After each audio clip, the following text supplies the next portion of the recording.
All right, everybody, welcome back. In the last video, we talked about tiles versus objects, tile sets versus collection of images, working with layers. In this video, we're going to look at the composition of a scene. So we've got all of our images into our tile set. We've been working with layers and pulling things in. And so Michael, give us some best practices on composition. Absolutely. So anybody who's worked in Photoshop, you can see, you probably are pretty familiar with working with layers. And you can see here we have, various layers that we've put in. And so, they all have names. We have our clouds layer, which is, since it's closer to the top, it lives on top. We have the above layer, which we use to put some little decoration down here to make this feel a little bit more like it's stone and brick. We have our game layer. Typically, we create a layer called game layer where we put all of the things that actually happen inside the game. One of the reasons we do that is so we can turn kind of everything off and kind of, in fact, there's a solo button right here that'll solo a layer. So you can get a little bit of an idea of what the game's actually supposed to do without getting too much into how the decoration of things look. Maybe I'll take a little sign here and put a signpost in, and that would go on a game layer.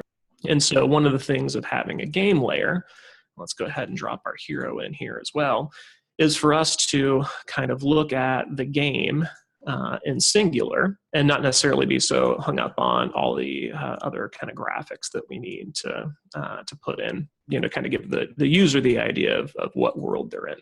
So, we have this kind of scene, right? So I'm going to move this little object to the behind layer. And all of a sudden it's behind our sky here. So I don't want that to happen. So I'm going to go ahead and just, I create as many layers as I need to make our effects work. So I'm going to make a sky layer.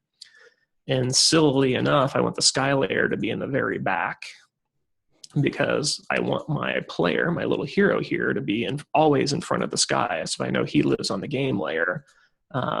He's always going to be in front of the sky layer. And so I actually can take my clouds, because if he were to jump up here, I wouldn't want my player to be behind the clouds. He would be certainly closer to the camera than the clouds would be. So I'm actually going to take my clouds and move them down to be the next one above the sky layer. So that started making sense in how these, just simply using these little arrows, you can kind of bump around the order creation. And when when we look at code eventually, and you see these objects get loaded in, they're going to get loaded in the order that we have them here. So if I put something on the very back, it's going, these images that live in sky and clouds are going to get loaded first. Images in the behind layer are going to get loaded next. Then the game layer is going to get loaded. Then above is going to get loaded. And that's just going to naturally put them in that painter's algorithm that Corona uses to put images on the screen. And I don't really have to worry about the ordering or two fronting and two backing objects to get them where I need them to be. If I just put them in tiled where they need to be, I know that they'll stay there. And this gives us a little bit of flexibility. So right now our player and the sign are on the same layer. So you see they're going to fight each other to see who's on top. I may want to take this sign and move it to the behind layer to make sure that the character is always behind that sign. Or I might want to move it to the front layer. Or what we tend to do a lot, and I'll see if our artist James has given me he did. He's so good. Let me make a little grass here. And this is one of my favorite things to do. So I have this grass in the above layer. So this grass is in front of the game layer, which means our character would actually go behind the grass. And this gives us a little bit of a feel of zoom in on this guy.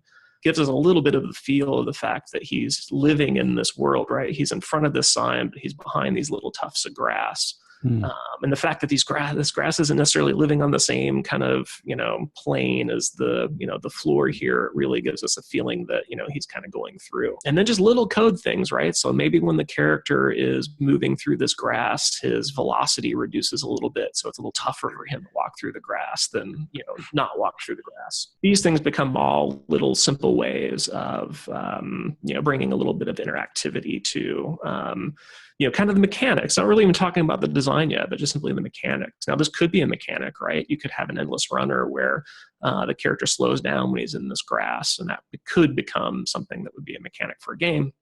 but it also could just be something kind of fun and interesting to put in. As you can see, we've kind of put something together here that's starting to look pretty good. And so I can go in and say, hey, our character is, actually, I don't have one of these that doesn't have grass on it. I really like the fluidness of this because it feels creative. I've always envisioned that creating a map or creating a world like this would be arduous because you'd have to sort of plan it, envision it, draw it out, put it into some sort of structure, and that process might quell creativity, but here I'm seeing that this is a very fluid process that actually invites you to kind of, as you say, to play with it and have some fun. Yeah, and we really haven't even thought about coding yet, right? We right. Yeah. About, what we want to do with any of this stuff yet. Right. Yeah, and I think a lot of people jump into a project thinking from the code perspective, right? Like, how am I going to make this thing happen? And a lot of times, as you know, that once you've done all the planning, if you've done all your planning ahead of time, the code is actually just, it's very mundane because it's more about implementing the plan than actually the code itself. So, yeah, and what we're hoping to do, again, talking, kind of harkening back to some of our module based development, our plan is to give you modules for a platformer hero, modules for loading these maps up, and for the regular end user, a person who wants to be a content developer, not necessarily a coder, they should be able to load up our platformer template and make changes to this map and see those changes happen in real time inside of the game. So let's take our little door here that we put in, and we're going to put our door. I'm going to make some copies of our little bricks here. I'm totally feeling Bob Ross on this thing. We're going to move our sun over here. And here I have a little bit of a thing. Now, again, just the beauteous part of Tiled is I can really easily just duplicate 20 objects and slide them on over and put it right there, delete our hero, delete this, whatever.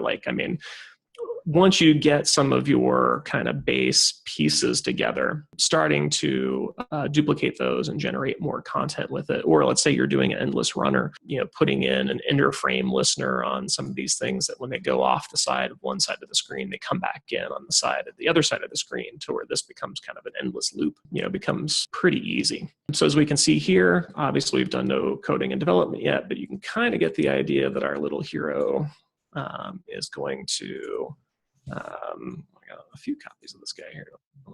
Our little hero is going to walk his way, and he's going to be able to go here inside this door and get his adventure started.